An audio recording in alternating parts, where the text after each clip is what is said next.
No ar, o programa Visão Espírita, como sempre, procurando focar um assunto que muita gente fala e pouca gente entende, que é o Espiritismo. Espiritismo esse que é, na cabeça de muitas pessoas, simplesmente uma religião, mas que, na verdade, não veio ao mundo com proposta de ser religião. Não foi essa a proposta. Os homens que fizeram dele uma religião. É totalmente diferente. Veio para demonstrar realidades, fatos, a realidade do mundo espiritual, o intercâmbio entre o mundo material e o mundo espiritual, a estudar a tese da reencarnação, a lei da reencarnação, não é mais tese, que já é milenar, não foi inventada pela doutrina. E nós também, espíritas, sugerimos o estudo sobre as religiões, porque, por consequência, já que o Espiritismo é uma doutrina de base científica e consequências morais, apenas consequência religiosa. É uma doutrina filosófica de base científica, porque parte do princípio que nada que puder ser provado com base na lógica, no bom senso e na razão, não deve ser aceito assim, simplesmente por uma questão de fanatismo. Doutrina do porquê sim, do porquê não pode ser admitido pelo Espiritismo.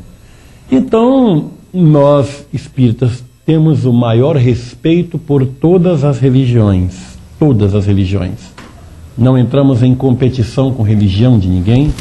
Não acusamos religião dos outros como certa, como errada, como única dona da verdade. Não nos colocamos também nessa posição de donos exclusivos da verdade, de hipótese alguma, nem dono de verdade, quanto mais exclusivos.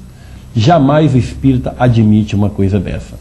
O espírita, naquela postura de coerência, tem o maior respeito e sabe admirar as pessoas, mesmo independente da rotulação religiosa. Sabe reconhecer o amor, a coerência, a honestidade, a sintonia com Jesus em inúmeros padres, bispos e freiras da Igreja Católica, que realmente são sintonizados com Jesus, são pessoas honestas. Não é porque não são espíritas que nós vamos acusá-los de possuídos por Satanás ou coisa parecida. O mesmo em relação a inúmeros pastores protestantes, esses que nós podemos também chamar de evangélicos, porque realmente são evangélicos, que têm amor pelo seu próximo, não vivem a agredir religião de ninguém, não vivem a fazer competição religiosa, enfim, tem aquela sintonia com as propostas evangélicas, por isso que merecem o título de evangélicos. Devem ser chamados, como os católicos também, coerentes, devem ser chamados de evangélicos, porque o evangelho é a trilha que eles elegeram para seguir, e nós espíritas também. E já que a proposta da redivisão não é ser uma proposta fechada, só vai falar aqui quem é espírita, quem não for, que está condenado, a exemplo do que acontece em alguns outros veículos de comunicação conduzidos por denominações religiosas, nós aqui teremos sempre espaço para os grandes pastores, para os grandes padres, para as freiras, para aqueles que não têm religião, mas são pessoas honradas. Eu conheço pessoas que se rotulam como ateus. Eu sou ateu, mas são honestas ao extremo, são boas, são caridosas, são fraternas junto a outros semelhantes. Essas devem ser chamadas de evangélicas, porque vivem conforme o postulado evangélico. Então, amigos, diante disso, eu tenho a alegria de trazer no programa de hoje um amigo muito querido, um amigo que eu conheço há um certo tempo, um bom tempo. Tenho lido sobre ele. Há muitos anos eu o vi na televisão brasileira, em rede nacional, no tempo do programa J. Silvestre, O Céu é o Limite. Lembrem daquele programa que as pessoas iam lá responder toda semana, falar sobre determinado tema. E este amigo esteve no programa J. Silvestre, foi onde eu o vi pela primeira vez. Respondeu sobre a Bíblia. Olha que para responder sobre a Bíblia com o rigor daquele, com aquele nível de perguntas como era feito, é a mesma coisa chegar quase no show do milhão hoje e receber R$1 milhão. Ninguém recebeu ainda no show do milhão do Silvio Santos. Não é verdade? É verdade, Vinícius? Ninguém chegou. E no J. Silvestre é preciso competência, é preciso conhecimento, e este homem encantou o Brasil com seu conhecimento bíblico, porque ele não é apenas um bíblico, vamos dizer, que resolveu botar uma Bíblia embaixo do braço, de uma hora para outra resolveu dizer, simplesmente da boca para fora, que aceitou Jesus e até fundar uma igreja sua e receber um rótulo de pastor. Ele é simplesmente uma das maiores culturas bíblicas deste país. É um homem, ele é pastor da igreja presbiteriana Bethesda, no Rio de Janeiro, onde eu já tive a oportunidade de estar mais de uma vez, ter recebido o carinho dele e de todos os seus trabalhadores. E ele também é formado pela Escola Bíblica de Jerusalém, é formado pela Faculdade de Filosofia e Teologia da Universidade de Nottingham, é formado na Faculdade de Teologia de Campinas, São Paulo, é conhecido como o pastor da Bíblia, porque durante 6 meses deu aula de Bíblia no programa Show Sem Limites, né?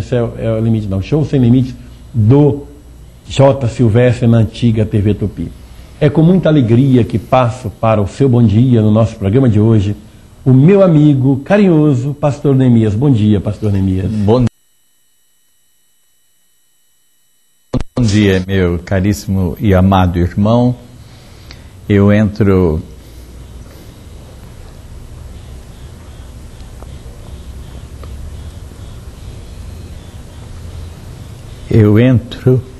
neste canteiro de obras com a mesma reverência que Moisés,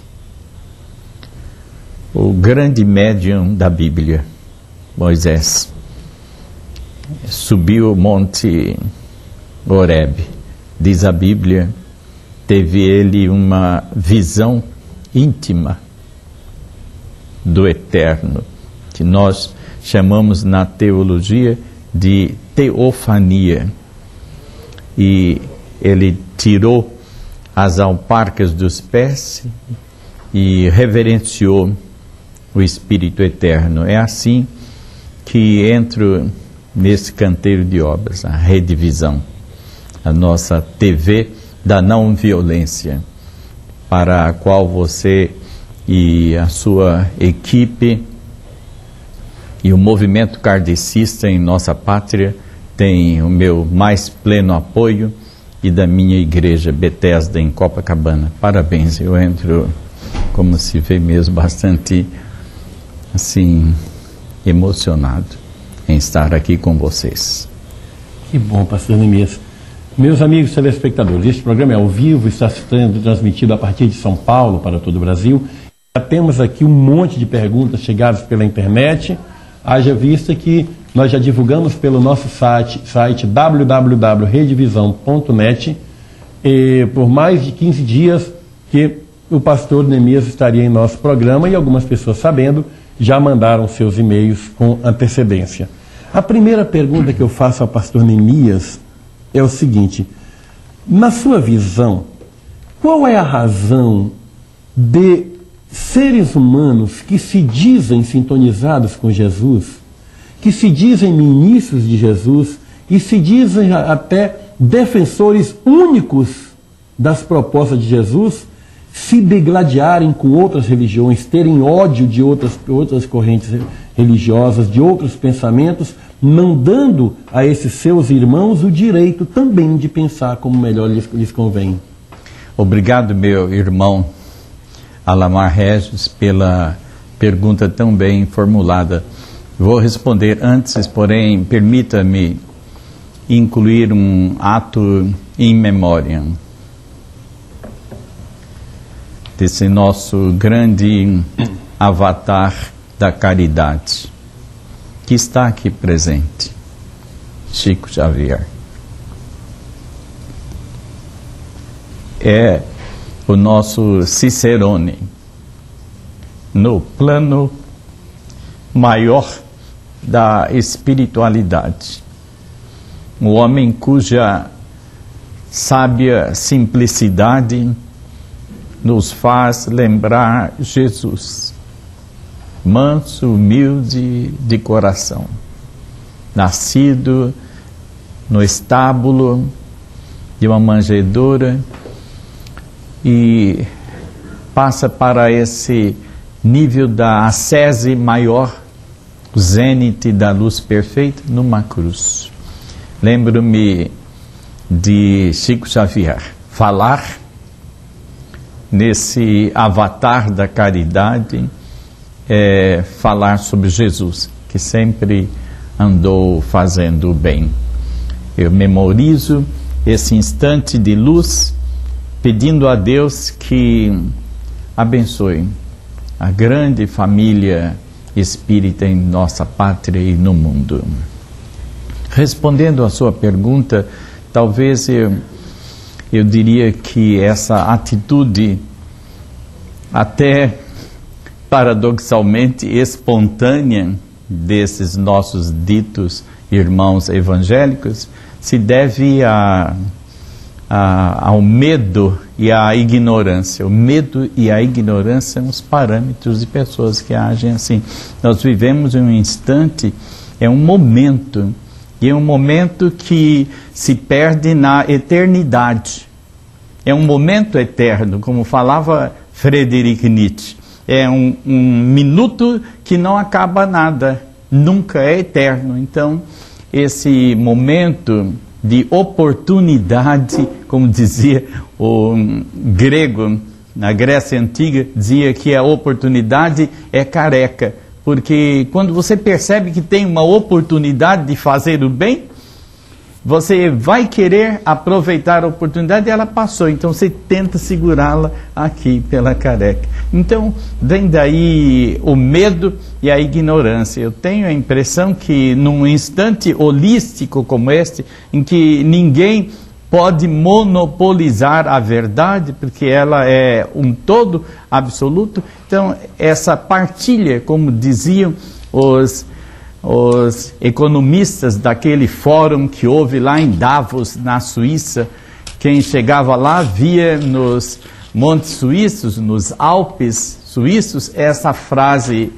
escrita a laser: "Keep up the dialogue", preserve o diálogo. Esse é o segredo, meu caríssimo Alamar, é conversar, é partilhar, ninguém monopoliza a verdade. Então todas as tradições, todas elas, devem partir ecumenicamente, percebendo que a oportunidade é exatamente de construir no amor e na fé.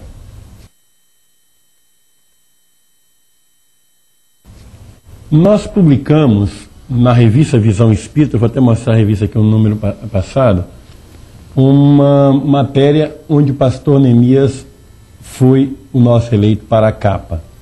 A Visão Espírita aqui está, foi colocado pastor espírita, mas não foi essa, não era essa a orientação nossa, porque nós deveríamos também já aproveitar uma situação dessa. O pessoal que estava fazendo a revista na época colocou e na surpresa apareceu. Era eu botei assim, um autêntico evangélico. E quando surgiu essa entrevista que fizemos com o pastor Neemias, amigos, alguns telespectadores, amigos, telespectadores deste programa, amigos e leitores da revista, me mandavam das suas respectivas cidades cartas, correspondências com anexos em xerox ou até recorte de jornais mesmo de algumas igrejas ditas e rotuladas evangélicas, com verdadeiras agressões ao pastor Neemias. Inclusive pessoas que não o conhecem, simplesmente porque o que ele disse na revista, e certamente é o que vai dizer aqui, não agrada a forma de pensar de um ou outro cidadão brasileiro no exercício livre e sagrado da sua crença religiosa.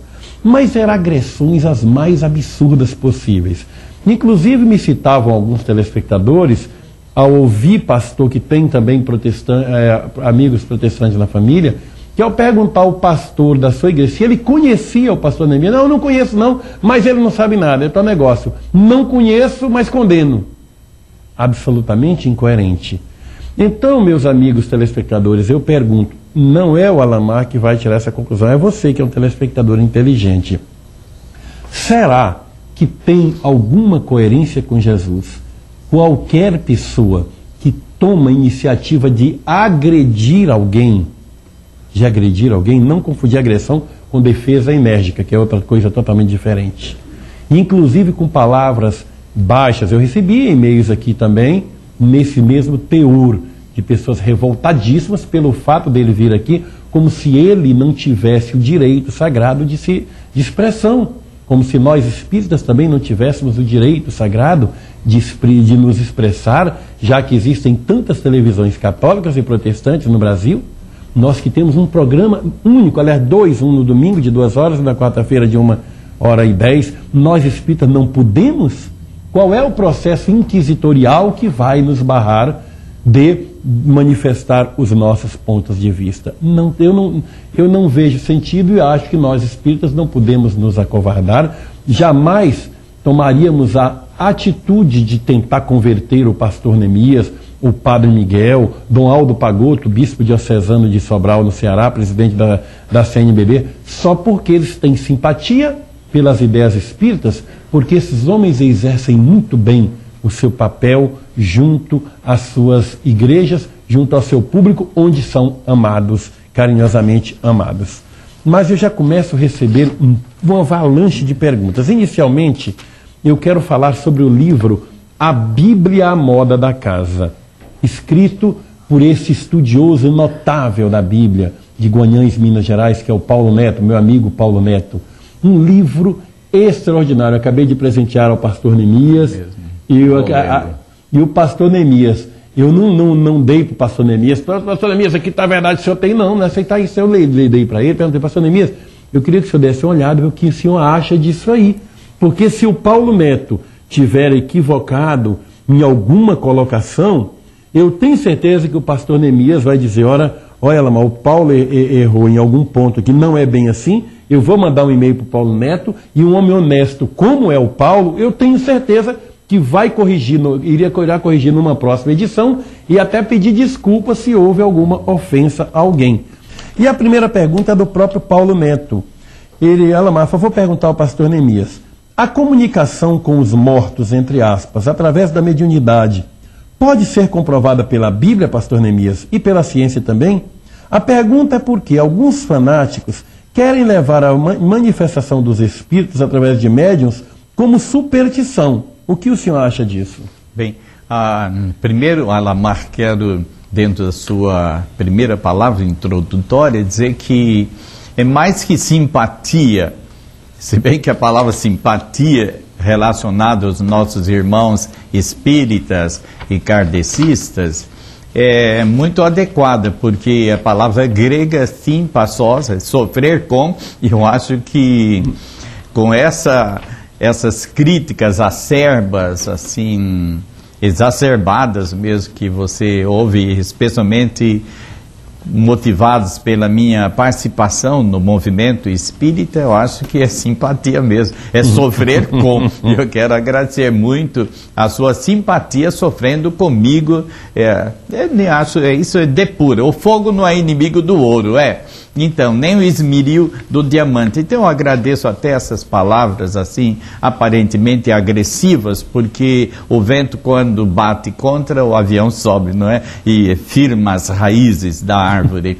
Então, mas ao invés de ser simpático ao movimento espírita, tenha-me como uma pessoa que tenha profunda empatia. Empatia é a palavra semelhante no grego, é estar no mesmo caminho. Eu estou no mesmo caminho, tenho assim uma profunda empatia pela ciência, pela filosofia, pelo ensino kardecista. E é assim que quero continuar. Bem, Paulo, eu vou ler seu livro, eu recebi ainda há pouco, e vou levar para casa e vou mergulhar nele. Aí eu vou escrever para você, mas desde desde agora, quero cumprimentá-lo muito mesmo pelo livro. Dei uma leitura dinâmica, assim, folheei. Se fala em leitura diagonal, foi o que eu fiz agora mesmo, mas eu vou mergulhar. Quero cumprimentá-lo, assim como um escritor espírita que vem, assim, ajudar a formação acadêmica, científica, espiritual e bíblica. Eu vejo assim como um biblicista. Ora, na Bíblia tem muitos exemplos de pessoas falando com mortos. O profeta Elias falou, o profeta Eliseu falou, mas eu quero mais me deter a Jesus Cristo nos Santos Evangelhos. Ele saía lá de Naim e sai um féretro rumo à necrópole e Jesus manda parar o féretro, filho de uma viúva pobre, única riqueza daquela mulher em Naim. Ele para e fala com o espírito do morto, que já ia ser sepultado, estava a caminho do cemitério. Toca e diz: levanta-te. Ele levantou e entregou o filho são e salvo, recuperado, ressuscitado para a sua mãezinha. Em Caná também a mesma coisa, em Naim. E já para não citar Lázaro, que é o grande exemplo, não é? Lá em Cafarnaum também, a filha do centurião estava muito doente, Tabita, ele vai e fala com o espírito dela, levanta. E com Lázaro, a ressurreição, que reencarnação e ressurreição são as mesmas realidades. Pastor Neemias. Mas está um negócio impressionante aqui, muita gente participando, está uma avalanche aqui nos telefones. Eu vou fazer logo a pergunta de 2 telespectadores. É o Valdemir Roberto, de São João del Rei, Minas Gerais, está nos assistindo agora, e do Antônio Afonso, de Mogi das Cruzes, aqui em São Paulo. O Valdemir pergunta como o pastor Neemias vê a reencarnação. E o Antônio Afonso pergunta se na Bíblia existe algum trecho sobre a reencarnação. Bem, olha só, obrigado pelas 2 perguntas inteligentes. Depois eu queria que você me fizesse o favor, colocasse meu endereço também, que possa responder e manter diálogo por e-mail, por carta, telefone e tudo. Então eu gostei muito das 2 perguntas. Eu penso o seguinte: durante 5 séculos, 500 anos, a igreja cristã, desde a ressurreição de Cristo até o concílio de Calcedônia, de Constantinopla, em 543, a doutrina espírita fazia parte dos cânones da igreja cristã. Dos 12 apóstolos, de Pedro, João, Tiago, Tomé, os 12 apóstolos, eles viviam em cima da doutrina reencarnacionista. Fez parte, então, dos cânones oficiais. Aliás, eu queria, assim, propor, porque já apresentei essa proposta no meu concílio, o presbitério Haroldo Cook, da Igreja Presbiteriana de Confissão Reformada no Rio. Eu fiz a proposta de que deviam incluir nos cânones do presbiterianismo a obrigatoriedade de se estudar com seriedade, com profundidade, assim, vamos dizer, o Pentateuco kardecista, a doutrina da reencarnação, porque sempre fez parte da igreja cristã primitiva durante 5 séculos. Então eu acho que seria muito sábio se descêssemos do andor da nossa pressuposta santidade e descêssemos ao nível do diálogo, sem fechar a porta. Quer dizer, eu não acredito, isso é contra Deus, contra a igreja, é pecado. Nada disso, nada disso. Os concílios têm muita teia de aranha e inventa e cria assim sofismas que não resistem à menor análise. Então eu penso que na vida de Jesus, especialmente na vida de Jesus, você encontra a base para a doutrina da reencarnação. Eu cito 2 exemplos. O primeiro foi quando o farisaísmo, que Jesus chamava de hipócritas, o farisaísmo é a religião da hipocrisia. Aparenta uma coisa, mas no fundo são sepulcros caiados, como disse Jesus no Evangelho segundo São Mateus, capítulo 23. Então, Jesus, quando discutia com os fariseus, logo após ter perdoado aquela mulher que queriam apedrejar, né, com pedras na mão, lembra o texto? É uma interpolação no Evangelho segundo São João, capítulo 8. É o único texto, mas é um texto muito querido do protestantismo binladista, fundamentalista. E ali Jesus começa a discutir com os donos da religião, os fariseus, e cita Abraão. Aí os fariseus disseram: mas você não tem nem 50 anos? Que é isso? Ele está falando em Abraão? Aí Jesus os surpreende, dizendo assim: olha, antes de Abraão existir, eu já existia. Está aí. Então o Cristo que nasce no tempo de Quirino, governador da Síria, Pôncio Pilatos, procônsul romano, Herodes, tetrarca da Judéia, é um homem físico, que nasce em Belém, vive em Nazaré, morre, ressuscita em Jerusalém, existiu, ele não é um mito, não é uma lenda. E esse Jesus já tinha existido. Já antes de Abraão, eu já existia, diz ele nesse texto que estou aqui indicando, São João, capítulo 8. E na Páscoa, quando ele transpira sangue pela angústia que aquele instante de Calvário lhe torturava, ele faz uma prece. É a mais longa oração de Jesus. E logo no começo ele diz assim: ó Pai, agora glorifica o teu Filho com a mesma glória que eu já possuía contigo antes que o universo fosse criado. Está aí. Vidas passadas, ele mesmo já existia. Então, fundamenta esse processo de reencarnação. Eu, como já disse nessa belíssima revista que você mostrou, graças a Deus, por causa disso eu respondi um tribunal eclesiástico e ainda a espada de Damocles está em cima da minha cabeça. Foi mesmo? Por causa da revista. Dizem que eu sou espírita, que a igreja se sente muito prejudicada com a minha participação nos encontros kardecistas. Então, fala, mas isso só me enriquece, não acho ruim. Eu agradeço muito a essa revista, a entrevista, os jornalistas e a você, a Seda, por esse trabalho muito bom. É o resumo do meu pensamento. Mas aí, nesse texto, eu digo que eu estou engatinhando. Tenho 45 anos de exercício pastoral permanente. Eu não faço mais nada. Eu sou psicólogo, filósofo com diploma e tudo, mas está lá na gaveta. Eu já dei para o zelador da igreja esses pergaminhos, mas eu estou engatinhando. Eu não sei nada.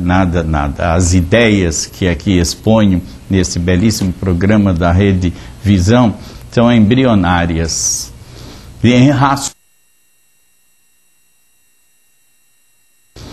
rascunho, em papel CP a lápis, podem ser abortadas. Não sou dono da verdade, mas eu não paro, não. E o que eu falo aqui, nesse belíssimo programa, para a sua atenção grande, meu irmão que assiste esse programa, eu não falo só aqui, não. Falo lá na igreja. Se você for lá na igreja Bethesda, em Copacabana, no coração da igreja, onde o Alamar já esteve, almoçamos juntos lá. O feijãozinho gostoso, aquele feijãozinho preto. Deixou muita saudade. Oh, beleza. Quando que o Alamar vem? Aquele piano lá, né, pastor? Nossa. Aquele piano gostoso. Como é a doutora, aquela médica que tá... Zilda Corma, que doutora, é uma psiquiatra. Né? Então, o que eu falo aqui que eu falo lá, na igreja me acompanha. Somos 5 pastores, eu não ponho camisa de força neles, não. E o presbitério, que está, assim, entrou com uma ação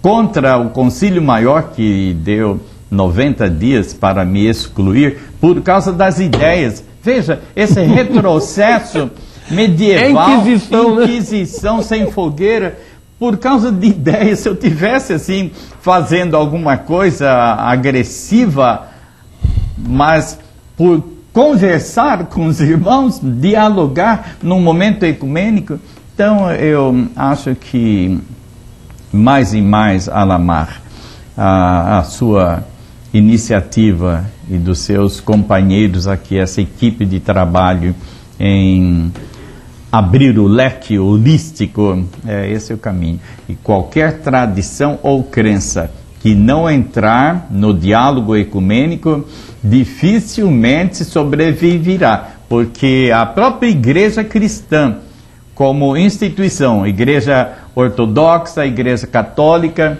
e a igreja protestante, vive assim no borderline, assim, com respiração boca a boca, com cultos, shows, usa de tudo para transmitir a fé, e não é esse o caminho. O caminho é esse da fé científica, desse esmeril que a doutrina kardecista representa na espiritualidade. É o caminho da ascese, a escada de Jacó, e eu estou aí. Estou querendo pôr o pé no primeiro degrau dessa majestosa escada. Gente, essas teias de aranhas que o pastor Neemias citou aí, ó, estão explícitas aqui nesta coleção de livro notável que eu venho falando durante esses programas por mais de 2 meses. O Papa e o Concílio. Aqui vocês vão ver a intimidade das religiões. Este livro, O Papa e o Concílio, foi escrito no século retrasado na Europa, por Janus, e como alerta ao Papa Pio IX, para que tivesse muito cuidado e não levasse em frente aquela ideia infeliz da infalibilidade papal. E o Janus, que era respeitado, ele que era respeitado pelo Vaticano, ele colocou, o livro na verdade é este vermelho aqui, várias razões da história da igreja, das modificações, das adulterações naquilo que seria a Sagrada Escritura, conforme conveniências, inclusive isto que o pastor Neemias acabou de falar, sobre a retirada da reencarnação da Bíblia, foi tirado por conveniências de imperadores, aliás, de imperador não, de uma cortesã, não era nem do imperador, de uma cortesã. Ele alertou aqui e não foi ouvido. E o Rui Barbosa, sabendo da importância desse livro, traduziu para o português e fez uma introdução, que é o segundo livro, maior do que o próprio livro, extraordinário, do Rui Barbosa, está aqui, Rui Barbosa. Era um livro só, esse livro foi proibido pela mesma Inquisição religiosa ao qual o pastor Neemias se refere aqui no Brasil. Custou ao Rui Barbosa a sua eleição por 2 vezes à presidência da República. E ficou parado. Agora, a editora Leopoldo Machado, de Londrina, no Paraná, resolveu reeditá-lo em 2 volumes. Você já conhece? Já tinha visto? Parabéns. Não tinha visto, não? Não Vou te passar as suas mãos agora. É o nosso presente. É simplesmente extraordinário. Rui Barbosa não foi religioso, não foi coisa nenhuma aqui. Fez uma análise como um grande jurista que ele foi, como político honesto, como político honrado, como um homem decente. Toda a sua vida tem sido de honra e de decência. E escreveu: passa as suas mãos, é o nosso presente ao Senhor, esta coleção, o Papa e o Concílio, uma obra notável, extraordinária, não tem nada religioso por aí. Rui Barbosa não puxou brasa para sardinha nenhuma.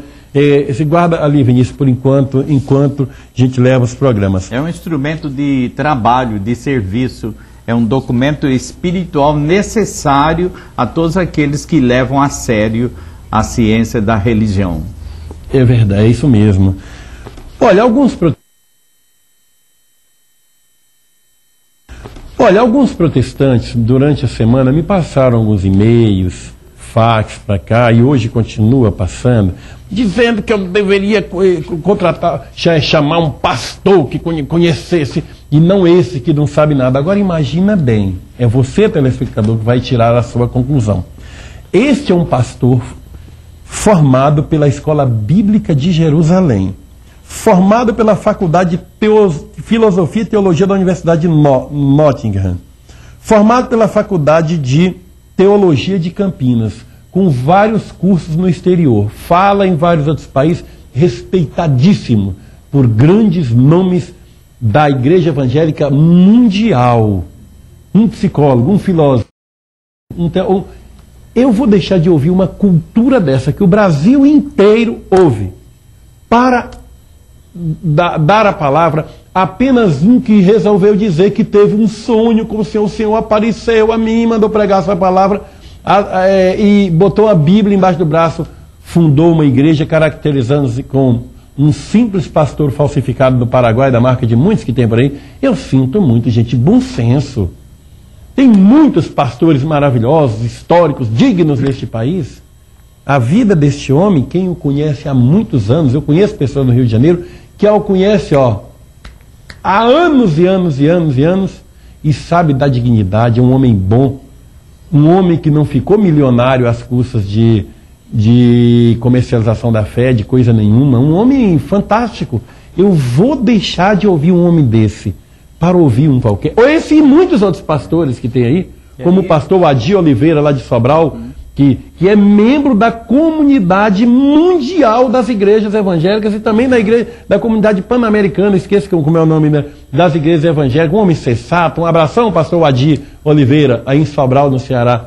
A gente não está, assim, confrontando nenhuma religião. Ninguém está confrontando nada, não, né? Não é esse o objetivo.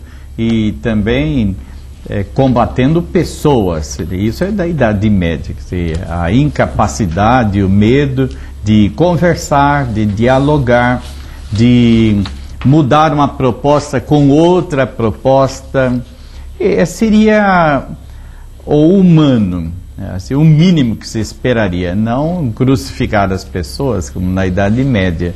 Se discordavam do seu pensamento, encostavam no paredão, mandavam para a fogueira. Queimavam-se pessoas imaginando assim estar queimando ideias. Ora, como disse o rei Salomão, não há nada de novo debaixo do céu. Então, se tivermos humildade e inteligência, como você falou claramente aí, Alamar, com essas pessoas que se dizem assim, pastores ou leigos, essa cartilha hoje acabou. Não pode mais ninguém fechar o círculo da fé. Tem que caminhar por essa estrada larga do entendimento, do conhecimento, da bondade, do amor. É isso, o diálogo do amor. Jesus um dia recebe o relatório dos seus discípulos que vieram. Olha, nós encontramos pela estrada pessoas que pensam evangelicamente, mas não fazem parte do nosso grupo. Então nós os exorcizamos, proibimos de falar no nome de Jesus, porque não usavam a nossa camisa. Aí Jesus olha para a cara deles e diz: vocês não sabem de que espírito vocês são. Quem não é contra nós é por nós. Vocês erraram. Então essa é a ideia, nessa hora de horizonte azul, dessa visão cósmica infinita, é do diálogo. Eu penso, meus amigos e irmãos amados, nessa confidência. Eu penso que a doutrina espírita é a locomotiva da ascese espiritual hoje. Não há nenhuma ciência religiosa com a seriedade dos nossos irmãos espíritas kardecistas. Porque o que eu tenho, depois dessa revista, você sabe que tenho participado no Brasil todo, desde o Rio Grande do Norte, lá com o Erinaldo, com a sua Assembleia Geral, lá em Recife, aqui em São Paulo, lá em Goiás, lá em Minas, de encontros de fóruns kardecistas, e o que eu tenho visto em Goiânia também, o que os irmãos espíritas fazem no campo da caridade. Você sabe, lá em Anápolis, agora, recentemente, 2 semanas atrás, eu fui visitar lá na 34ª Semana Espírita de Anápolis. Levaram-me a um sítio, uma chácara de pessoas enfermas, mentalmente enfermas, que foram abandonadas pelas famílias, pelas igrejas, pela sociedade, foram coletadas na rua. E hoje estão lá, assim, com um tratamento de carinho, de amor, como em Goiânia eu vi as 34 obras lá de ação social. E olha, meus irmãos, eu sou filho de pastor. Meu pai era missionário, presbiteriano, lá em Mato Grosso, 45 anos de ministério pastoral. E estou no exercício pastoral ativo 45 anos. Eu sou o pastor da igreja, temos 5 pastores lá, eu sou o pastor. E eu nunca vi na igreja presbiteriana, hoje fraccionada em 9 vertentes. Quando se fala igreja presbiteriana, tem que... Qual vertente você é? Então, 9 vertentes presbiterianas no Brasil, desde 1869, quando chegou aqui Ashbel Green Simonton. Então, eu nunca vi na igreja presbiteriana, eu falo ex-cátedra, e nem no evangelismo nacional, nenhuma tradição que faça a metade do que os nossos irmãos espíritas fazem na ação do amor, na prática da caridade. É como diz mesmo o slogan, fora da caridade não há salvação. Essa identificação com a realidade concreta do ser humano, é por aí. Eu acho que nós, presbiterianos, eu também não morro de amores pelo rótulo presbiteriano, embora seja calvinista e presbiteriano. Eu acho que nós tínhamos que aprender muito com os nossos Aliás, irmãos. Rótulo nenhum leva a nada, né, pastor? Rótulo é rótulo. É porque né? É rótulo, é marketing para vender, né? Não diz nada com a essência da fé. É rótulo, não é rótulo, porque a Igreja Católica, por exemplo, o rótulo católico tem aqueles padres naqueles escândalos que estão acontecendo, mas não pode ser analisado pelo rótulo, porque também tem Dom Helder Câmara, tem Bispo, teve Irmã Dulce, Santo Agostinho, nomes maravilhosos. Madre Teresa de Calcutá. É. Então, não, rótulo é rótulo.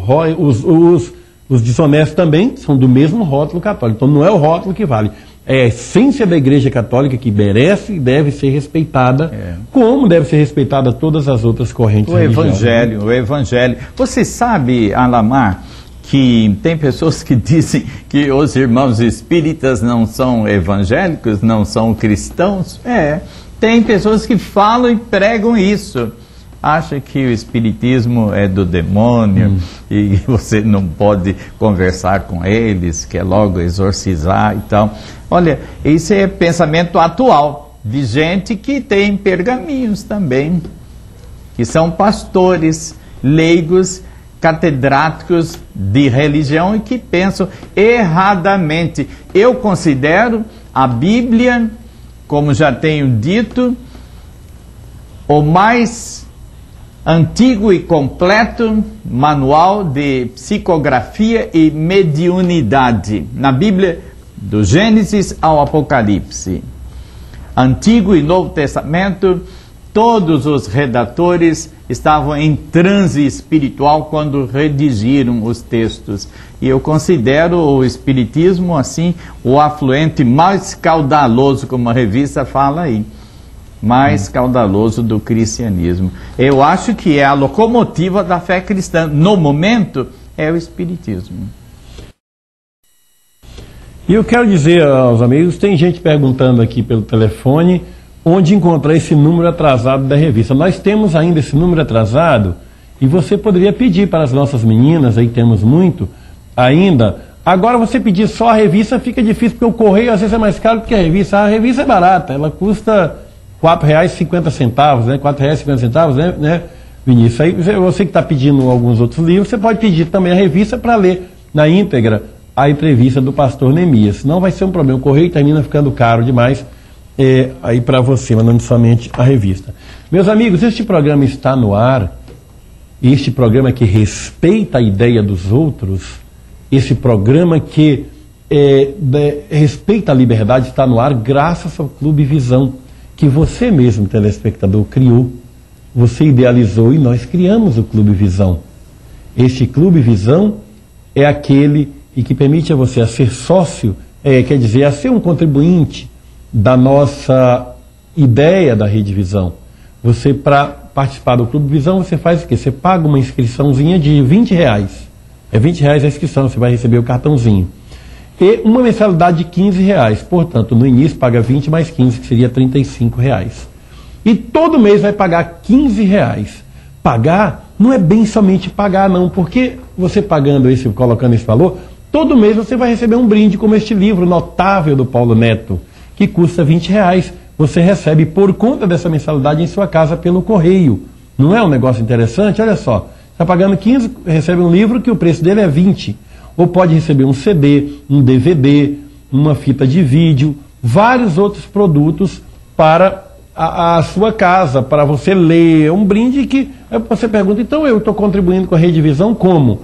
Exatamente, porque para fazer o livro em grande quantidade nós pagamos bem mais barato que o livro, aí sobra um lucrozinho que é o que dá para manter o programa no ar. Então, se você deseja ser sócio do Clube Visão, ligue agora para as nossas atendentes e diga, eu também quero ser sócio do Clube Visão, quero participar dessa ideia, porque eu aprovo uma ideia de uma TV da não violência, porque não aguento mais tanta tragédia entrando no meu lar, através da televisão, tanta desgraça, só se mostra desgraça na televisão. E vamos abrir um canal para os debates. Agora, é um programa espírita que deixa as outras pessoas falarem. Porque eu tenho observado, eu assisto todas as vezes em uma grande rede de televisão religiosa, e quando convida um padre ou um espírita apenas para tentar dar um ar de democracia, não deixam que eles falam. Quando eles começam a abrir e desenvolver um raciocínio, alguém interrompe para não deixar que o povo saiba.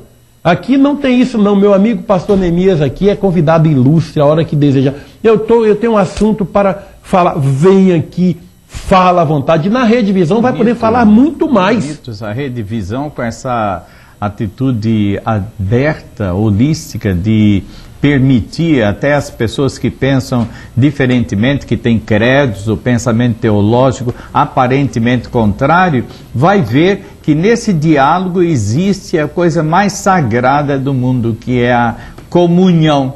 Comunhão, como Jesus dizia, nós que somos muitos, de origens diferentes, somos um só, porque participamos do mesmo pensamento, a mesma ideia, que ele sinaliza na Eucaristia.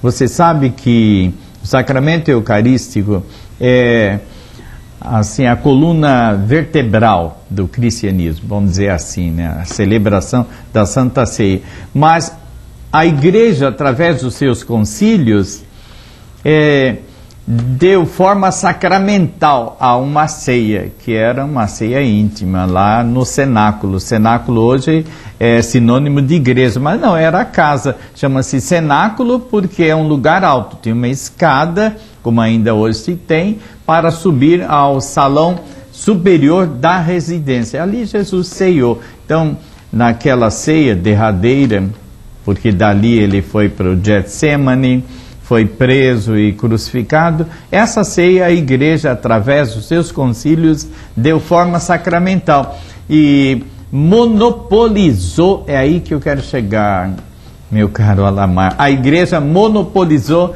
a Santa Ceia. O sacramento eucarístico é a propriedade da Igreja. É interessante que as 4 versões religiosas, né? Especialmente a ortodoxa do 4º século, a Igreja Católica no século XI, o protestantismo no século XVI, a Igreja proíbe as pessoas que não comungam da sua religião a comerem do pão e a tomarem do cálice. Fazem disso uma apropriação indébita, porque vem esse exemplo sacramental decalcado no exemplo de José no Egito. José significa Youssef, isso é, Salvador. E José, quando tinha a chave dos celeiros do Egito, diante da fome das nações, ele abriu o celeiro e permitiu que todos viessem dos diferentes países comer do trigo que estava no Egito. E Jesus, na Galileia, multiplicou pães e peixes para todo mundo. Então, eu considero um grande erro você sonegar o sacramento eucarístico para aqueles que aparentemente não usam seu uniforme. Amigos telespectadores, o Vinícius informa que estão congestionados todos os nossos telefones. Tá uma coisa impressionante. Queria que o Vinícius falasse aqui no nosso programa o que está acontecendo aqui nos bastidores da Rede Visão. Bom dia, Lamar. Bom dia, Pastor Neemias. Bom dia aos nossos telespectadores. Não tem explicação o que está acontecendo. Está uma avalanche de telefonemas, todo mundo elogiando bastante o programa, e fora que nós não estamos conseguindo atender, porque congestionou todos os nossos atendentes. Sempre tem alguma pessoa na linha, então nós pedimos para que vocês continuem ligando. Nosso intuito é atender a todos, e se não conseguirem hoje para comprar algum livro, que liguem amanhã, e agradecendo também esse carinho, já que todos elogiando a Rede Visão pela proposta de trazer o pastor, agradecendo o pastor por falar a verdade de uma maneira corajosa. Mas, que bom.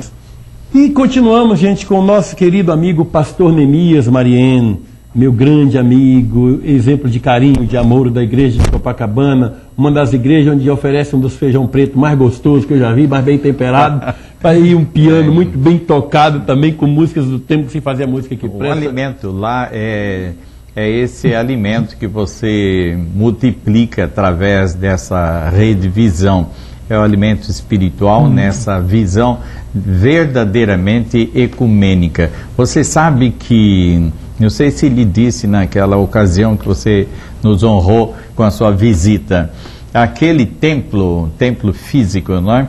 Foi porque igreja não é templo, né? Templo é prédio, concreto, ferragens. A eclesia, a igreja de Cristo, é o que nós vemos hoje nos ouvintes atentos dessa emissora, dessa Rede Visão. Isso que é eclesia, é ter um chamado e um envio com uma missão, que é a missão que a Rede Visão tem. Isso é a igreja.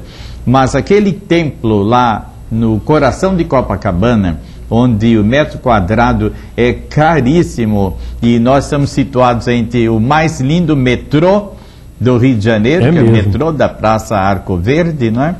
E uma floresta, um horto florestal com 37 mil metros de Mata Atlântica. Aquilo é beleza. É o pulmão dessa princesinha do mar, que é Copacabana. Mas aquele templo foi construído ecumenicamente. O construtor, o engenheiro construtor, Boris Borjev, ele é judeu.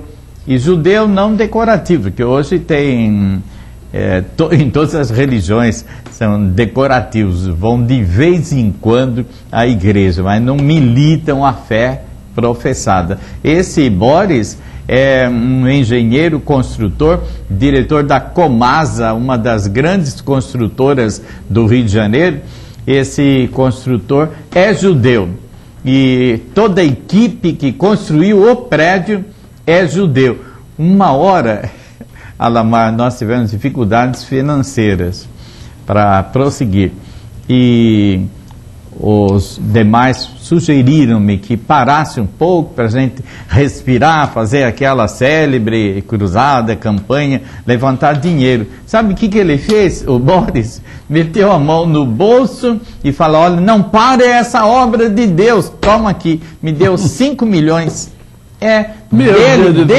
Ele diz que judeu é assim, né? Mão fechada. Esse não, ele nos ajudou. O arquiteto José Fabrício Menescal é católico romano, ali da matriz católica de Copacabana, Fabrício Menescal, do grupo carismático da Igreja Católica. E o outro, que é o auxiliar da arquitetura, é budista. Beleza, né? E o nosso templo, me perdoe estar aqui monopolizando esses minutinhos, olha só, o nosso templo, a igreja, está aberta a todas as tradições. Realmente, não se fala não, Se prega e se vive.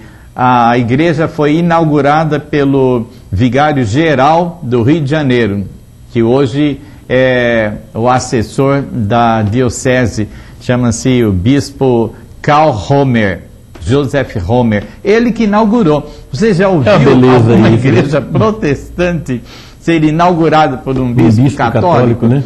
Lá pregaram vários espíritas, como Gerson Azevedo, o Liborne Siqueira, que são valores do kardecismo respeitadíssimos. Gerson Simões Monteiro, grande amigo, presidente da UZERJ, né? Isso aí. E temos César Reis também já esteve lá.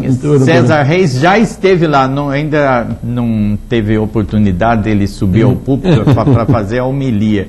Mas o Mazzotti, Nestor Mazzotti, é o presidente da FEB. Exatamente, tem estado frequentemente lá, porque nós temos uma reunião ecumênica de interesse chamada Together, para estarmos juntos, né?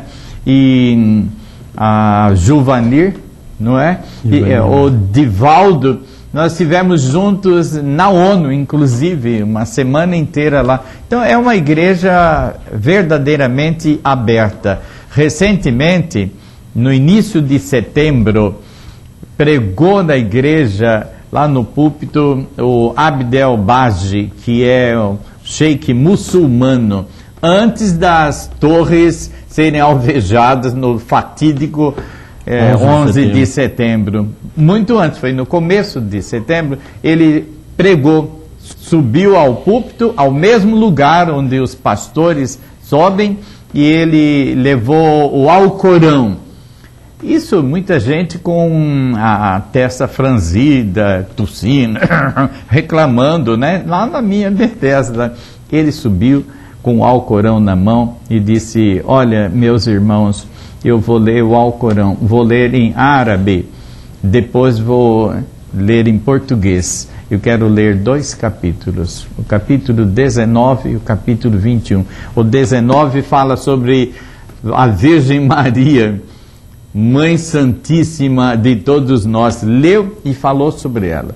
Depois leu outro trecho sobre Jesus Cristo, um capítulo inteiro sobre Jesus Cristo no Alcorão. Eu mesmo que manuseio o Alcorão, não sabia das verdades que ele extraiu ali sobre Maria Santíssima e Jesus Cristo, porque a gente fala, o islâmico, muçulmano, veja o que fizeram. Olha, ele pregou e ganhou a simpatia da igreja e terminou dizendo o seguinte: no islamismo, quem não aceita Maria Santíssima e não aceita Jesus Cristo, nem muçulmano pode ser considerado. Você vê uma coisa dessa? Absurda, novidade para nós, e ele falou lá na igreja, e jamais saberíamos disso se não tivéssemos a abertura de convidá-lo para trazer a sua palavra. Verdade. Olha, lá de Sobral, no Ceará, a Laíde e o Osmar parabenizam o programa e diz que o senhor foi o presente maior que eles receberam hoje no Dia dos Pais. Estão muito emocionados e mandam beijos, estão super felizes. Beijão aos amigos do Ceará, meu amigo Rui, Ricardo, Ana, todo esse povo, Dom Aldo Pagotto, querido, Padre Zé Linhares, Pastor Adi. Sobral é uma cidade privilegiada. Dom Aldo Pagotto, Padre Zé Linhares, o pastor o Adi, homens de mente aberta, homens de mente dignidade. Que bonito, Sobral, hein? Eu espero um dia ter essa oportunidade de conhecer esses nossos irmãos e essa belíssima cidade. Sobral ali é uma gostosura. Ele come também a galinha cabidela para ninguém botar defeito. Como que chama? Galinha? A galinha a cabidela. Galinha a cabidela. É coisa cearense da boa, viu? O Rui, Ricardo e a Ana deve estar lá um dia esperando. Aliás, eu vou convidar em nome do Rui para o senhor convidar a comer lá na casa do Rui, lá, porque eu vou dizer... Eu já estou convidado aí à sua casa para experimentar essa galinha saboroso quitute. Oh, beleza. Olha, meus amigos, eu gosto sempre de falar sobre a questão de ninguém é de ninguém. Ninguém tem obrigação de viver com cabresto colocado pelos outros. Ninguém deve dar esse direito a outra pessoa de fazer você tem que pensar como ele pensa, tem que viver como ele acha que deve, mulheres submetidas a ciúmes doentios, irresponsáveis de homens desequilibrados, e ao contrário também homens submetidos a cenas ridículas de ciúme de mulheres, essas coisas todinhas, escravidão religiosa, essa coisa toda. Quem me conhece durante anos sabe que o que eu mais toco nas minhas palestras, quando faço palestra, quando escrevo as minhas colunas de jornal, nos meus livros também, e neste programa, é que ninguém é de ninguém. O pastor Neemias incomoda porque ele é reconhecido mundialmente, respeitado onde chega. Foi o único que no J. Silvestre conseguiu o prêmio máximo pela sua cultura, pelo seu conhecimento. Isso incomoda quem não tem. Então esse é que é o negócio. Eu lembro na eleição passada, não retrasada, aquela safadeza que fizeram com o Lula. Porque teve um caso com a mulher não sei onde. Hoje, conversando com o Ciro, porque o não sei quem, do assessor do não sei o que, tem negócio que o PC faria, não sei o que. E assim vão agredir o Serra se estiver na frente, vão agredir o garotinho se estiver na... Qualquer um. Gente, isso é palhaçada. Para mim, entra no ouvido, sai em outro. Quando eu for tomar atitude de votar, esse tipo de coisa não vai influenciar nem 0,0001%. É questão de inteligência. Todo mundo que faz sucesso sempre atrai um canalha qualquer, ou uma meia dúzia de safados, ou um grupo de sem vergonha, para tentar denegrir a imagem. Vai sempre, consta que fez não sei o que, não sei o que, não sei o que. Só gente besta que se deixa levar por esse tipo de coisa, de boatos, de bobagens. É gente incomodada, por isso que eu peço, cuidado ao elegermos o próximo presidente do nosso país, porque a responsabilidade é maior do que as eleições anteriores. Mas, pastor Neemias, o senhor deve conhecer aquele livro extraordinário do Severino Celestino, analisando as traduções bíblicas. Conheço, eu tenho esse dado por ele em Campina Grande. Em Campina Grande, né? E depois em João Pessoa tivemos um encontro e conversamos a respeito. É assim, uma ferramenta de trabalho excepcional. O professor Severino, Celestino, ele é capaz, ele fala coisa com coisa, conhece o idioma hebraico, fala fluentemente, conversou comigo. Eu confesso que até tropecei um pouco no hebraico, porque ele domina, conhece perfeitamente. E esse livro que ele lançou, que parece agora está indo na quarta edição, analisando as traduções bíblicas, é uma ferramenta indispensável. Você faz muito bem no seu programa divulgar esse documento. Eu acho que os seminários protestantes e católicos ortodoxos deviam indicá-lo como livro de pesquisa e consulta. Eu leio, minha mulher, Eglê, ela está no quarto ano, oitavo período de teologia no seminário metodista do Rio de Janeiro, do Bennett.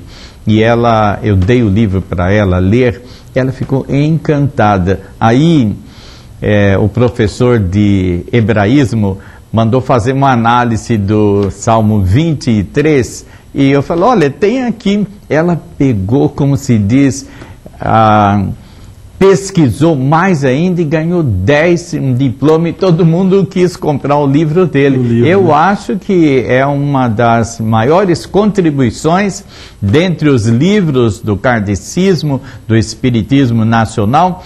Acho que é uma das maiores contribuições. E livro descongestionado. Ele é um acadêmico, é um scholar e um homem simples, um homem doce. Maravilhoso, Severino. Eu gosto demais. Ô, paraibano bom danado. É mesmo. Estive com ele agora lá no Rio Grande do Norte. Vamos estar juntos numa reedição do estudo da Bíblia lá em Caruaru, com o nosso amigo Hélio, lá do Centro Espírita, o Seródio, a esposa, os nossos irmãos espíritas de Caruaru. Caruaru, a terra da minha amiga Janilde Bezerra. Um beijão, Janilde, obrigado pelo seu carinho. Gente, o livro do Severino Celestino, analisando as traduções bíblicas, sem qualquer fanatismo religioso, enfoque, ele se despiu de qualquer rotulação religiosa, vem mostrar claramente que há uma diferença entre a Bíblia original e as inúmeras traduções da Bíblia para diversos idiomas. Só para o português existem 16 traduções, né, pastor Neemias? É isso mesmo. 16 traduções. E o erro maior é que as traduções da Bíblia eram feitas de tradução para tradução. Vamos dizer assim, da Septuaginta para a Vulgata Latina, para a versão inglesa de King James, a Standard Version americana, e as traduções nossas, como essa que eu tenho aqui, da Sociedade Bíblica do Brasil, do Padre Ferreira de Almeida, é tradução de tradução, porque na verdade não existem mais originais. A Bíblia provavelmente mais fiel aos originais, que os papiros e pergaminhos, material muito precário, não existem mais. O que existem são cópias de papiros, de pergaminhos, e as traduções eram feitas em cima destas versões que eu citei. A Bíblia de Jerusalém, que aparentemente é a melhor de todas as versões, é feita por scholars, biblicistas que dominam o orientalismo, e os nomes deles vêm ali logo no prefácio, quem traduziu tal livro, endereço e tudo, qual a tradução, quer dizer, católicos, ortodoxos e protestantes, porque a falsidade das Bíblias antigas estava nos pseudo-tradutores torcerem a verdade. Não eram Bíblias traduzidas à luz do original, mas eram de acordo com a sua teologia, com o seu pensamento político, do seu credo religioso. Torciam, falavam assim, fazia a Bíblia, falavam o que eles queriam, de acordo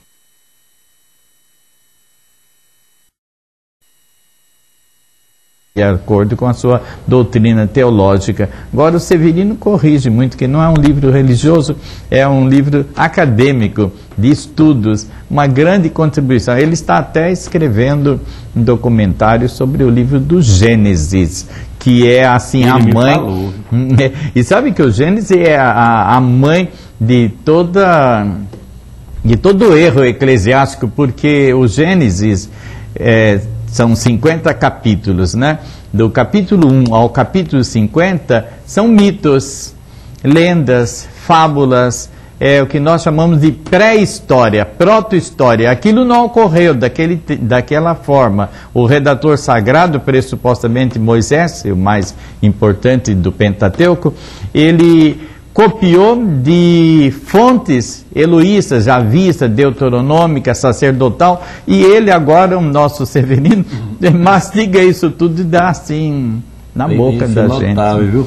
Você vai gostar, porque é um best-seller que todo mundo, vários pastores amigos, eu quero mandar um beijão a todos que nos assistem, que devem estar adorando o pastor Neemias também, e pediram, alguns pastores pediram que você o viesse aqui. Tem uns que dizem, mas eu gosto, eu leio, mas não tenho coragem não. Tem uns pastores pedindo, não tem coragem não. Talvez quando o pastor Neemias aparecer, eu vou ver se eu vou criar coragem para ir aí também. Porque os pastores têm medo de ele falou, eu sei a bomba que vão jogar na minha cabeça. Mas sabe, isso que é a vergonha, porque o pastor que ama o umbigo, né, que está fechado no seu ego, tem medo de perder o cargo e tal, ser excluído, ser chamado a atenção, ter que responder em concílios, poxa, tem que colocar o ideal acima dos seus interesses pessoais, familiares, domésticos e eclesiásticos. Tem que assumir a liberdade do ser.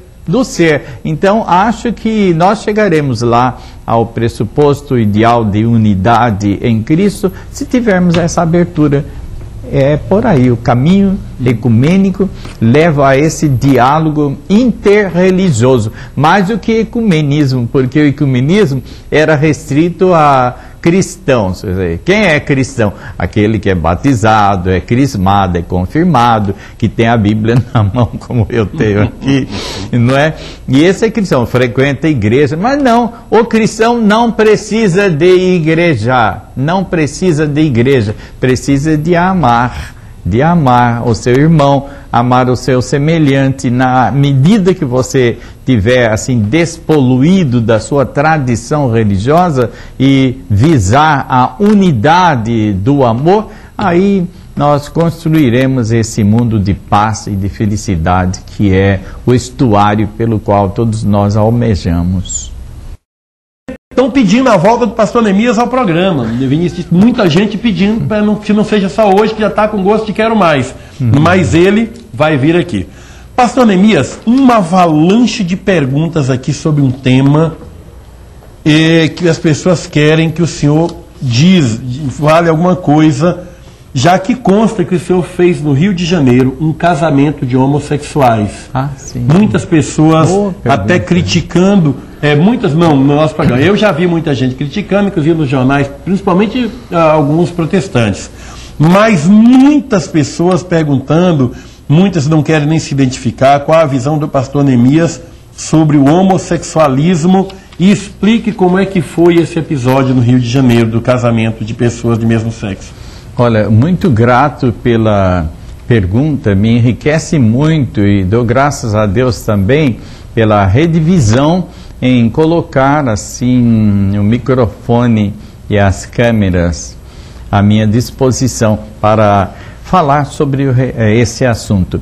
A Bethesda, que é a minha igreja presbiteriana em Copacabana, o nome Bethesda é um nome hebraico, é uma junção de duas palavras, Beth, casa, Hesed, misericórdia. Então, Bethesda significa, em hebraico, casa de misericórdia. É uma igreja de tradição presbiteriana calvinista. Eu sou o pastor daquela comunidade com outros 5 pastores. Mas,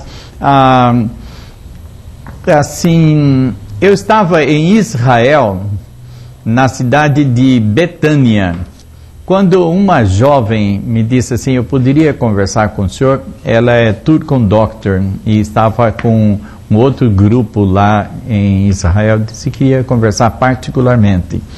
Eu falei, pois não. Afastamos um pouquinho ali, aliás, bem em frente à gruta onde pressupostamente Lázaro tinha sido sepultado, em Betânia, junto a Jerusalém. Aí ela disse, é uma pergunta de 2 funcionários federais de Brasília, que sabendo que a gente estaria juntos aqui, pediu-me para perguntar se o senhor podia dar uma bênção aos 2. Eles já têm uma vida comum há algum tempo e pediram, eu estou até constrangido de falar com o senhor sobre isso, mas eles telefonaram do Brasil cobrando se eu já tinha falado, por isso que eu estou lhe dizendo. Falei, olha, você me dá um tempo, eu lhe responderei durante essa viagem, porque me colhe assim de surpresa, é um fato novo para mim, mas deixa-me pensar e a gente conversa sobre isso, tá bem? Bom, eu falei com ela depois lá na Galileia. Nós estamos atravessando o mar da Galileia, quando eu disse para ele, olha, liga para os rapazes lá de Brasília, dizendo para eles virem ao Rio e eu darei a eles a bênção. A minha resposta a tantas perguntas sobre o assunto é a seguinte, não é casamento. As igrejas ditas evangélicas, protestantes na Europa, em 8 países, a começar da Alemanha, de Martinho Lutero, Berlim. O prefeito, aliás, de Berlim é homossexual. E eu conheço, Bethesda tem uma comunidade lá na Alemanha e em Portugal também. E aprovaram casamento, quer dizer, em 8 países protestantes, o casamento civil já existe. Então, mas a bênção é diferente. Aqui no Brasil, por exemplo, a Marta Suplicy, minha amiga pessoal, não conseguiu, assim, desengavetar o projeto dela lá de Brasília, por causa do lobby evangélico, de pastores e padres e protestantes impedindo isso. Mas, então, o que eu faço? Eu tenho dado a bênção, e preste bem atenção nesse detalhe, bênção é uma coisa, casamento é outra coisa. Se existir uma lei nacional legalizando o casamento entre iguais, gays e lésbicas, aí há uma lei. Você não está ferindo a lei, porque existe uma lei aprovada em congressos, em assembleias.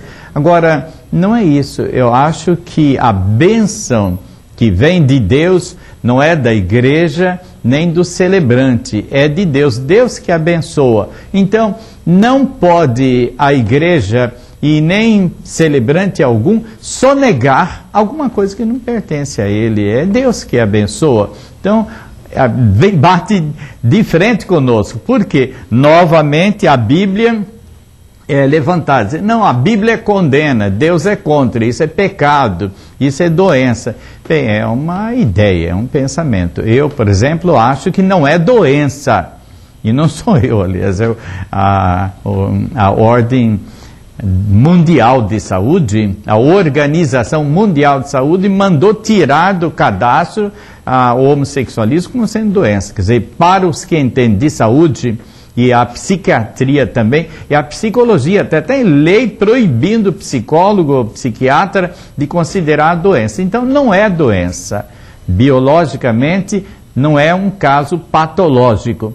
E não é pecado. Não é pecado. A palavra pecado na Bíblia, no hebraico é pesha, no Novo Testamento, em grego é hamartia, isso é errar o alvo. Ora, o alvo do ser humano é o amor. É o amor. Quando ele não ama, ele está pecando, isso é, está transgredindo a lei de Deus. Então, eu analiso caso por caso. Hoje no Brasil, em vários estados, já estão sendo oficializados. E o erro teológico, bíblico, começa no livro de Levíticos, que é o texto áureo da homofobia. Lá no capítulo 18, há um trecho que na Escritura Sagrada, você lendo o hebraico, o Celestino que domina o hebraico, lê lá e confira, ao código de santidade, porque espera-se que aqueles que atuam no nível da espiritualidade, como são os levitas, né, os pastores, eles estejam dentro de um regime bem severo, e naquela época o homossexualismo dominava. Entre os povos cananeus, os semitas, havia o hierodulismo, ou a hierogamia, o culto da fertilidade com vestais, com prostitutas. Eles acreditavam que a transa, desculpe o verbo, né, popular, a relação sexual, homem-mulher, mulher com mulher, homem com homem, fertilizava a terra e o gado também. Então, isso aí começou a influenciar o povo hebreu, que tinha regra muito severa. Moisés estabeleceu princípios rígidos, legais. Então, achava que o homossexualismo era uma abominação a Deus, porque era relacionada à idolatria.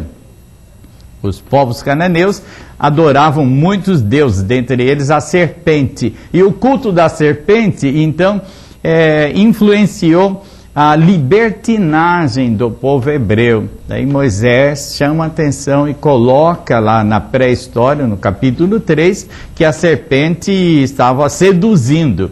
Não era ela a serpente, quer dizer, a serpente andasse em pé e se arrastando, comendo pó. Não era, né? É uma linguagem mítica, uma figura, uma analogia para mostrar a liberdade dos cananeus no culto da fertilidade, porque não tinham, assim, ética.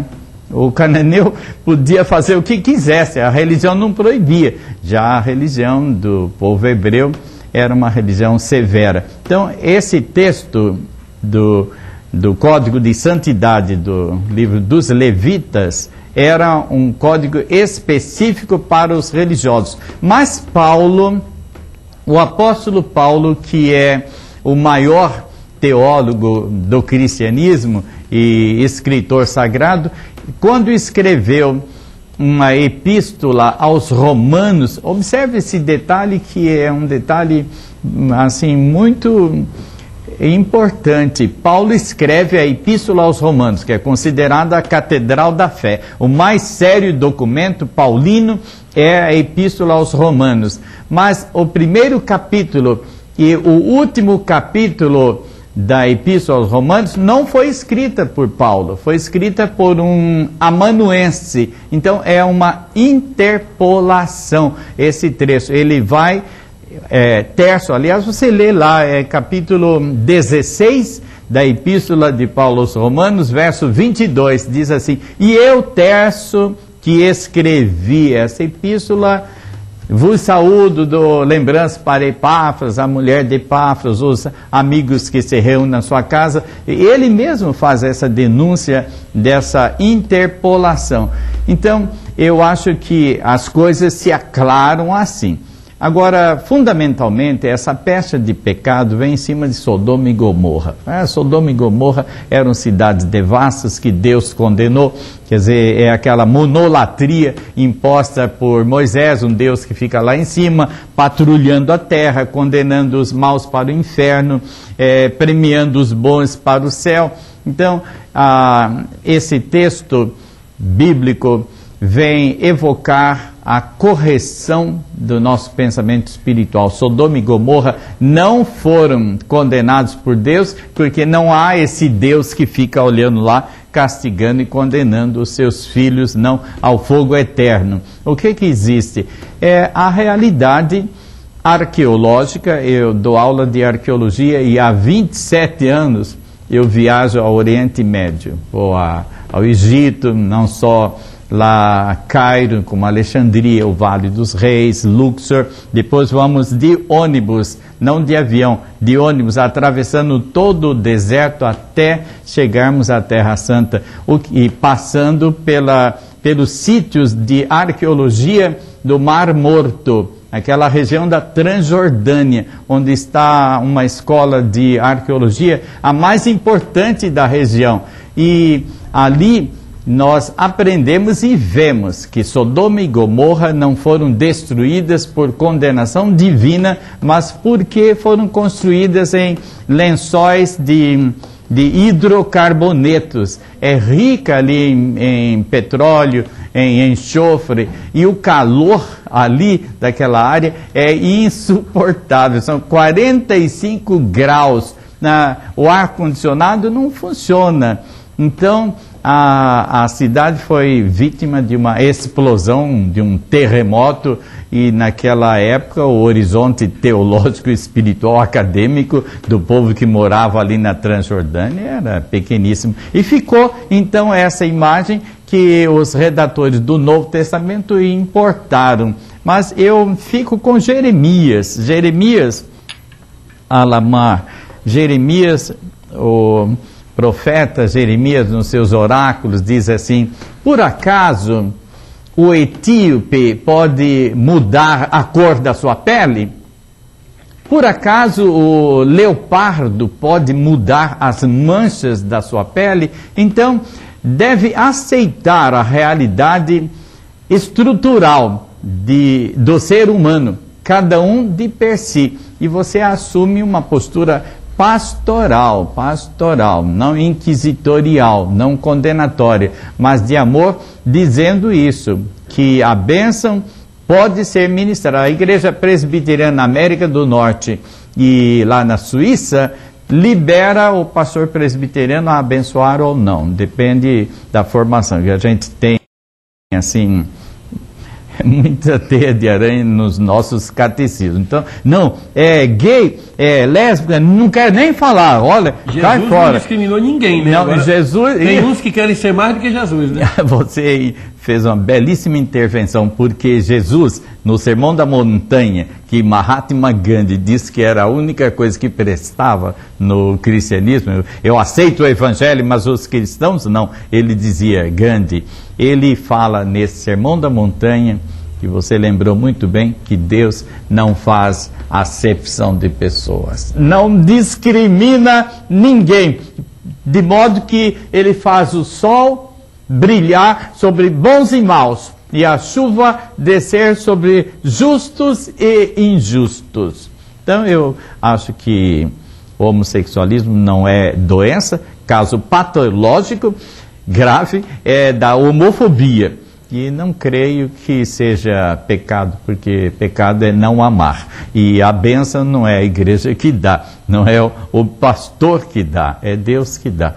Eu tenho, assim, profunda simpatia. Você sabe que lá em Betesda, por causa dessa abertura, eu não falo corajosa, porque é a abertura natural, o ser humano devia ser assim. Enquanto eu não constato que minha mulher é lésbica, que meu filho é gay, aí eu sarrafo os outros. Mas quando você percebe que na sua constelação familiar tem alguém querido passando por esse túnel, aí você põe a língua dentro da boca, caladíssimo, e começa a defender os outros. Lá em Betesda não. Betesda não tem, a minha família na constelação não tem o problema também, e nós criamos lá em Betesda uma ONG chamada Convivência Cristã, que todo domingo às 8h30 da noite, às 20h30, se reúne no segundo andar, onde você almoçou, ali para dialogar. Você não pode falar com seu pai, que seu pai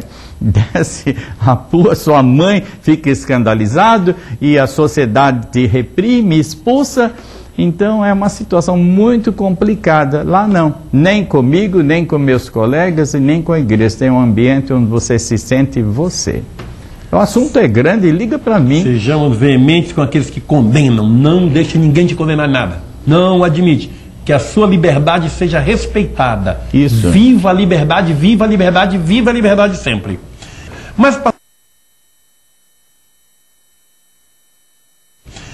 pastor Neemias, o que é o céu, o que é o inferno para o senhor? O inferno é aquele negócio daquele caldeirão com água fervendo para botar a gente lá, para Deus castigar por toda a eternidade, e o céu é um ambiente privilegiado, onde vão apenas 144 mil pessoas passar a eternidade lá do lado de Deus sem fazer absolutamente nada, improdutivas. É interessante, você me recorda a minha formação teológica, que já se perde nas brumas de um passado longínquo, porque lá na Alemanha eu tive um professor que responde uma pergunta como essa, em sala de aula.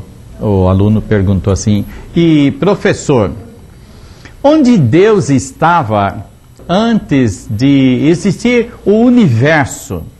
E o professor fala: estava criando o inferno para colocar curioso. Isso aí.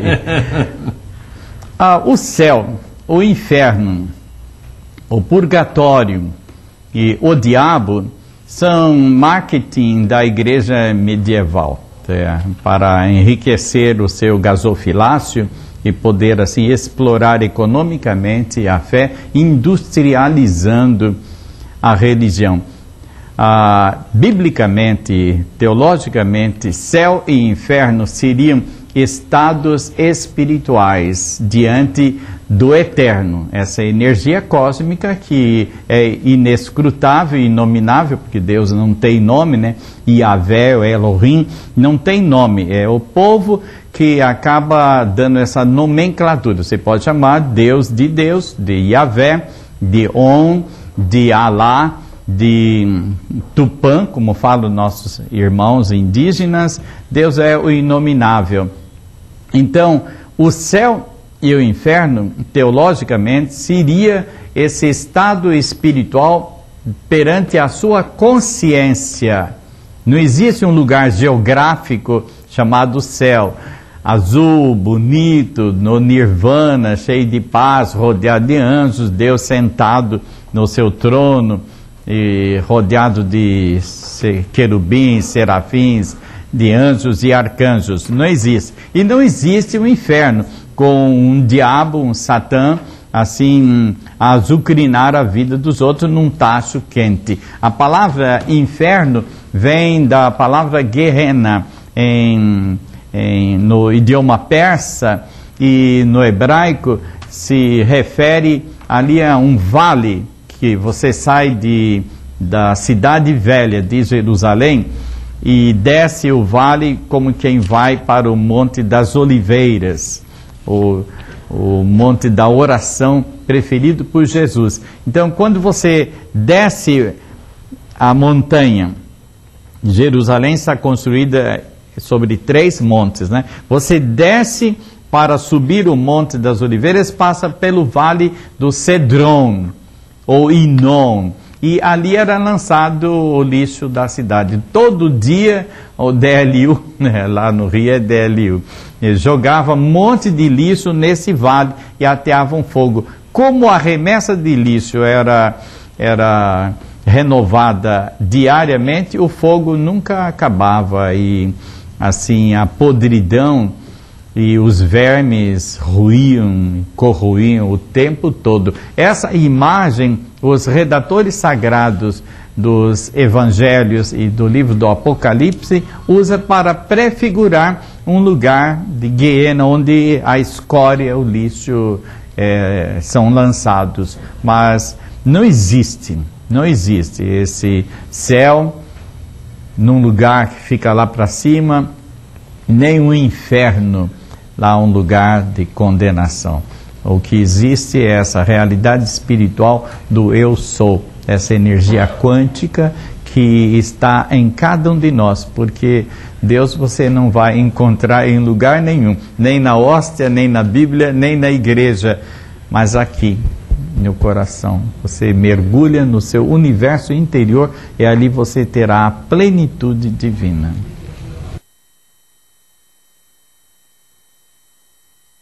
Este é o pastor Neemias, meu amigo pastor Neemias, homem de Copacabana, da Igreja Presbiteriana Bethesda, pastor com P maiúsculo.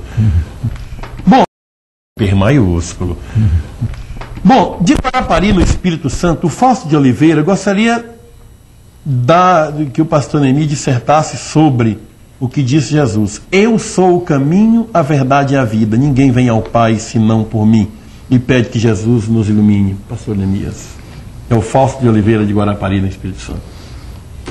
Esse eu sou que Jesus pronuncia, eu sou o caminho, a verdade, a vida, é o mesmo eu sou do Antigo Testamento, quando Moisés interpela a Deus dizendo, quem és, Senhor, qual o teu nome? Ele tem essa resposta, eu sou, isto é, eu existo, eu existo.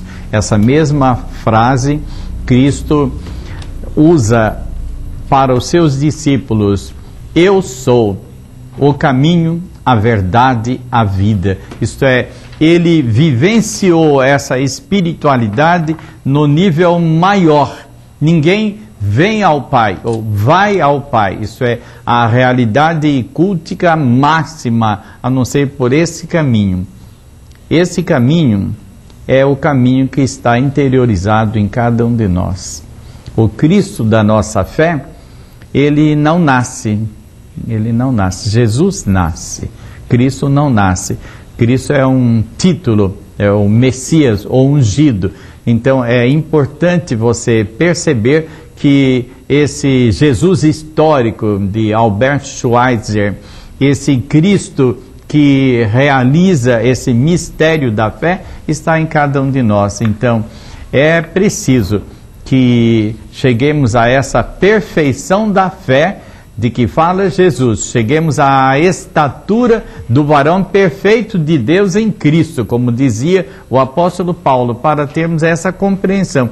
Eu sou, isto é, eu existo como caminho, a verdade e a vida. Eu acho que hoje é difícil você mentalizar essas verdades, mas quando você encontra um alamar da vida, siga o alamar. Eu não entendo bem isso que você fala a respeito de Deus, a respeito da Bíblia, a respeito de Cristo, mas eu conheço o alamar e eu estou com ele. Onde ele vai, eu vou. Não por ele, mas para chegar ao Pai. Isso que Jesus disse. Não é ele a reta final, ele é o caminho, a verdade e a vida que leva ao Pai. Bom, lá de Araruama, no Rio de Janeiro, no estado do Rio. Alamar, bom dia. Domingo passado, acho que não deu tempo para divulgar o meu fax, anunciando a palestra do Divaldo. Hoje volto a solicitar a divulgação deste programa Espírita de Araruama. Estou cada dia mais feliz com este programa. Hoje vocês estão realmente de parabéns. O cristão não deve ter preconceito. Este século, querendo ou não, as pessoas terão que evoluir através da verdadeira compreensão. pois sabemos que a letra é morta e o espírito é que vivifica. O ecumenismo será a saída para a prática da caridade. Eu atualmente não estou frequentando centro algum. Quero parabenizá-los a vocês e a todos os pais pelo dia de hoje. Parabéns a todos os pais do Brasil e do mundo, né, por esse dia especial. E o programa é Comodismo e Evolução. César Rabelo serão os palestrantes que estarão lá em Araruama. Alcione Peixoto, Bruno Lages, Magali Rodrigues de Andrade, Geraldo Guimarães, meu amigo Geraldo, Darcy Neves Moreira, Ronaldo Tornel da Silva, Carmen Silveira e Eduardo Guimarães, maravilhoso Eduardo Guimarães do Rio de Janeiro. Promoção ajuda do GEAC, Grupo Espírita Allan Kardec, Rua Antônio Gonçalves Jardim, Boa Perna, Araruama, Rio de Janeiro. E Grupo Espírita Boa Nova, Estrada de Sobradinho, São Vicente de Paulo, em Araruama. E do C, Sociedade Espírita Renascer, Parque Hotel Araruama. O telefone no fax que foi cortado, não deu para a gente ver o telefone para as inscrições. Mas o movimento Araruama, Espírito de Araruama, está de parabéns por esse evento. Setembro de 2002, mês espírita de Araruama, muita gente boa lá participando deste evento extraordinário. Um fax aqui do Carlos Lopes. Quero dar meus parabéns ao pastor Neemias Mariene pela sua coragem de estar em um programa espírita ao vivo para todo o Brasil. Isso vem a provar que nem todos os pastores concordam com essa bobagem de que nós espíritas somos servos de Satanás, macumbeiros, etc. Quem dera que um dia elas sigam a máxima de Jesus: meus discípulos serão conhecidos por muitos se amarem e não por muitos se armarem. Abraço a você também, Alamar. Acabei de ler o livro do Paulo Neto e achei um show de conhecimento. Abraço a você, Paulo, conterrâneo mineiro. Carlos Lopes, de São Lourenço, Minas Gerais. Pois é, pastor Neemias, Jesus recomendou: meus espíritos serão reconhecidos por muitos se amarem. E alguns acham que ele falou por muitos se armarem uns contra os outros. Que história é? Eu me lembro no sertão do meu velho pai missionário, diziam assim que a gente deve, o cristão deve se amassar. Eu nunca entendi isso, que Jesus dizia que o cristão deve se amassar. Mas onde você viu isso? Não, Jesus disse que amassemos uns aos outros. Não é amássemos, é amássemos. Eu estava lá na Torre Shalom, em Tel Aviv, quando um cidadão bateu no meu ombro e disse: pastor Neemias, falei, é ele, em carne e osso. Aí ele disse assim: o senhor, eu assisti aquela maratona sua de Bíblia, o senhor sabia que Jesus é cearense? Ele: não, está na Bíblia, o senhor não é pastor da Bíblia? Falei: não sabia não. Ele: mas lá na Bíblia está escrito que Jesus disse, pedir a Deus que mande obreiros, porque Ceará é muito grande. É Ceará, não é Ceará. A Ceará que é muito grande. Verdade. Você está parecendo aqueles tradutores da Bíblia. E falar em Ceará, tem aqui, lá do Ceará, Um Forró no Umbral. Um Forró no Umbral. Esse livro é quem foi da Sara Nuzianem, Encantam, Esclarece e outros contos. Mas, gente, que pena. Quando o Jô Soares diz que estão chegando no finalzinho, o pessoal fala: eu acho que o telespectador vai dizer porque já só falta 2 minutos para meio-dia. Não é verdade? Olha só, né? Gente, se a Rede Visão entrar no ar, nós queremos ter o pastor Neemias aqui toda semana, um programa com ele, tá aceito, para dar esse show aqui dentro, como o espaço está aberto para vários outros discípulos de Jesus que entenderam: amem-se uns aos outros, não armem-se uns aos outros. Entenderam por quê? É por isso que nós queremos que o Clube Visão funcione, para nós termos mais pastor Neemias aqui e tantos amigos de amor e de paz. A sua mensagem final para os nossos telespectadores, pastor Neemias. Ao rogar a Deus que abençoe a Rede Visão, nosso querido amigo e irmão, confrade Alamar Regis e seu staff, pelo trabalho esplêndido que realiza em nossa pátria. Ao pedir que Deus abençoe cada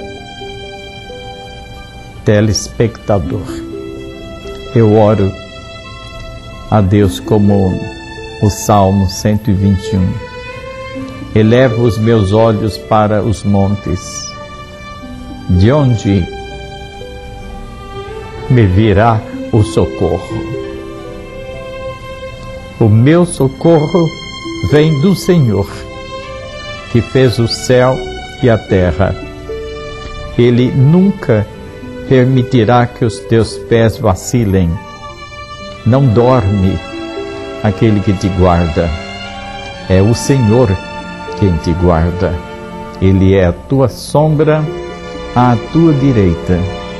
De dia não incomodará o sol, nem a lua de noite, pois o Senhor te guardará de todo o mal, guardará a tua alma, o teu espírito. O Senhor guardará a tua entrada e a tua saída, desde agora e para sempre. Amém. Amém. Muitíssimo obrigado, pastor Neemias, pelo seu carinho, pela sua disposição de vir do Rio de Janeiro aqui a São Paulo, e esta tribuna aqui está à sua disposição a hora que o senhor achar. Muito obrigado, eu aceito todas as convocações, estou crescendo nessa fraterna solidariedade e ascese espiritual. Que Deus a todos abençoe. Amém. Obrigado. Até quarta-feira com o nosso programa às 21 horas, 21h45, e domingo que vem Daiane Cris aqui. Obrigado, Brasil. Paz e harmonia. Tchau.